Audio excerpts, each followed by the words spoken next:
How we doing, guys? Welcome to DT's Daily. We are back for another week and I hope every single one of you have had a really good weekend. Now, on today's show, we're going to be taking a look at the Premier League games over the course of the weekend.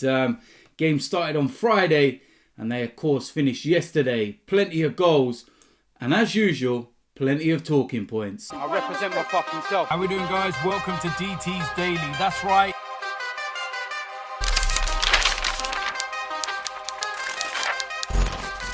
So before we get started in today's show, it's some more bad news. And yesterday, the former Fulham, Portsmouth, West Ham and Birmingham midfielder Papa Boupa Diop had sadly passed away at the age of 42 after he battled a long illness. And I remember this guy as a player, especially when he was at Fulham and his nickname was the Wardrobe. 42 years old, man. It's just no age at all, is it? And another sad passing. And all I can do is wish my condolences to his family, his friends. And may he rest in peace. Papa Boupa Diop. I'll definitely remember some of his performances. Like I said, most notably at Fulham.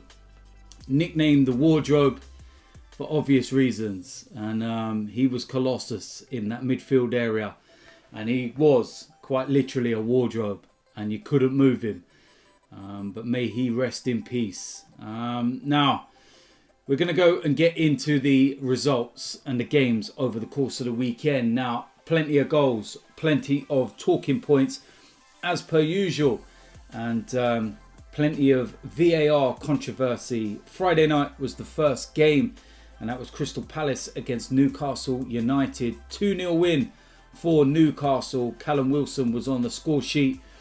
And Crystal Palace, they're not having a great time of things at the moment. And you've kind of got to look at it and say, how long will Roy Hodgson be in a job at Crystal Palace? Because whilst they're losing, you can't really see a way out for them. So it's going to be interesting to see how that one goes.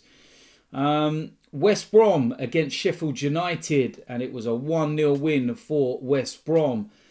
And I tell you something, this is another manager that is in a lot of trouble. Chris Wilder seems unthinkable when you look at the season Sheffield United had last year. If you remember, before the season started, when I gave my relegation candidates, I actually selected Sheffield United. And I said that they would suffer from the second season syndrome in the Premier League. And a lot of people looked at me and laughed and thought absolutely no chance. But 10 games in, 9 defeats, 1 draw. And you've got to feel sorry for Chris Wilder, because you look at what he's done for Sheffield United as a club and where he's took them. The problem that the Sheffield United board have is that they can't allow this to continue.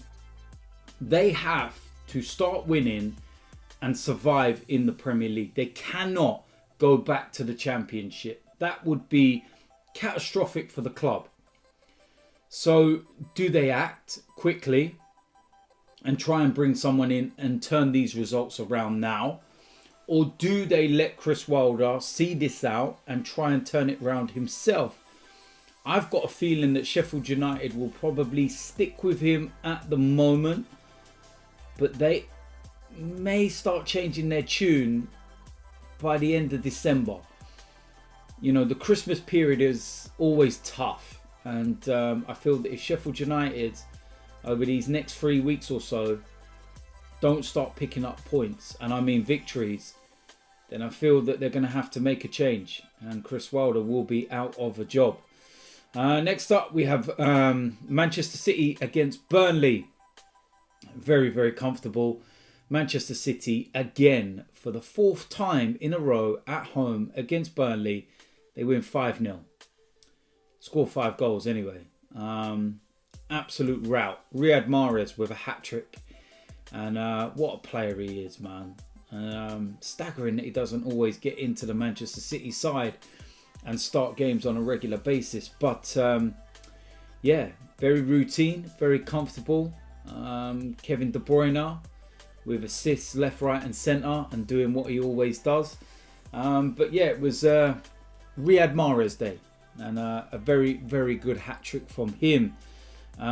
Brighton against Liverpool finished 1-1, and this is where VAR, the controversy shall be spoken about. Now, Mo Salah thought he scored for Liverpool. It was ruled out for offside. It's tight, like a toe. Liverpool then take the lead. Jota with another goal. Completely even forgot. But before all of that, Brighton had a penalty. Mopai missed.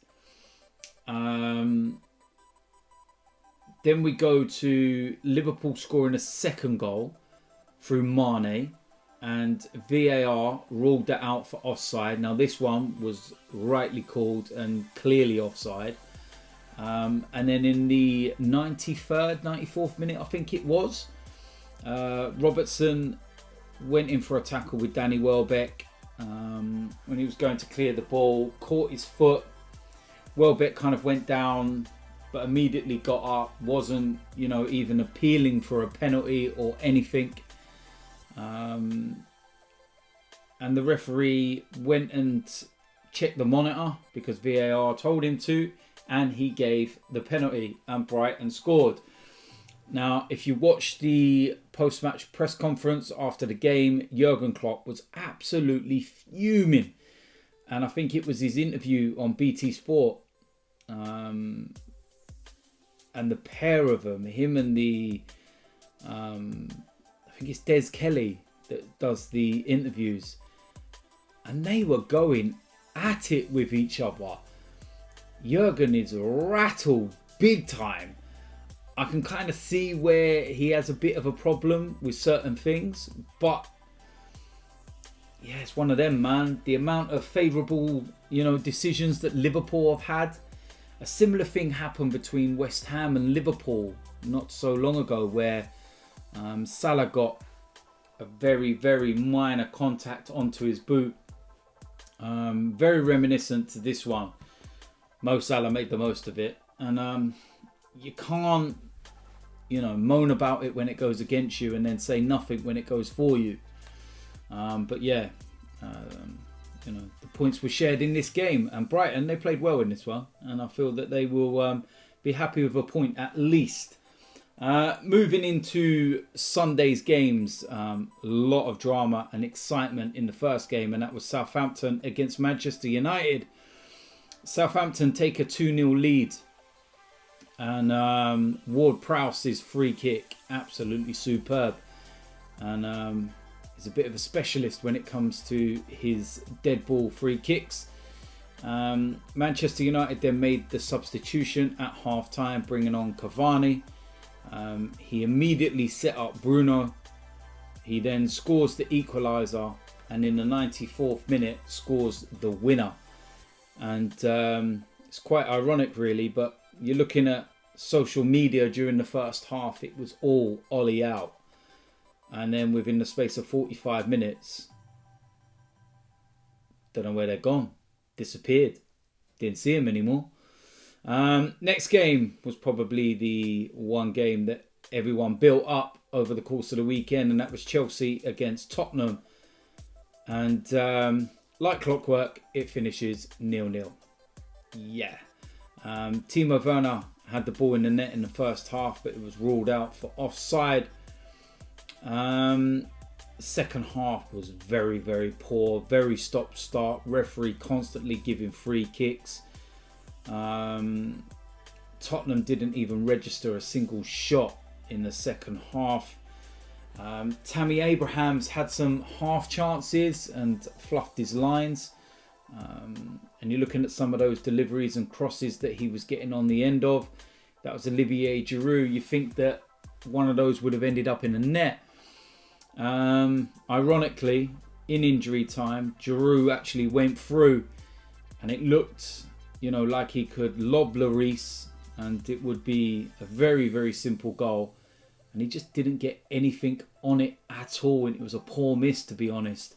Luiz also made a wicked save from Mason Mount, I believe it was, very low down towards the end of the game. Brilliant save, that one. And yeah, 0-0. Can't say much more than that. Last game, of course, was Arsenal against Wolves, and it was a 2-1 win for Wolves. Now, firstly, before I briefly speak about this, Jimenez obviously, was taken to hospital because of the head injury that he suffered with a clash from David Luiz in the first 10 minutes, I believe it was. And from the reports via Wolves and whatnot, he's in a stable condition. He knows what's going on, and everything's looking a lot better. And definitely wish him all the best and hope for a speedy recovery. In terms of the game itself, it was absolute shit from Arsenal. Absolute diabolical. If you haven't seen my thoughts on this, then go and watch my instant reaction video, which was out last night. I say everything that I need to say in that, and I don't think I really need to say too much more. Really good win for Wolves. They played well, but Arsenal, it's just not good enough in any way, shape or form. So I can't really say much more than that. So there we go. That is it for today's DT's Daily. Like I said, go and have a look at my instant reaction video straight after the game from yesterday. I'm going to be doing a lot more of them straight after the game. Within an hour or so, they should be uploaded. There's going to be some highs and some lows. Yesterday was most definitely a low, but go and check that one out. If you're new around here, hit the subscribe button, smash a like on this video, and I'll see you lot soon. I'm out of here.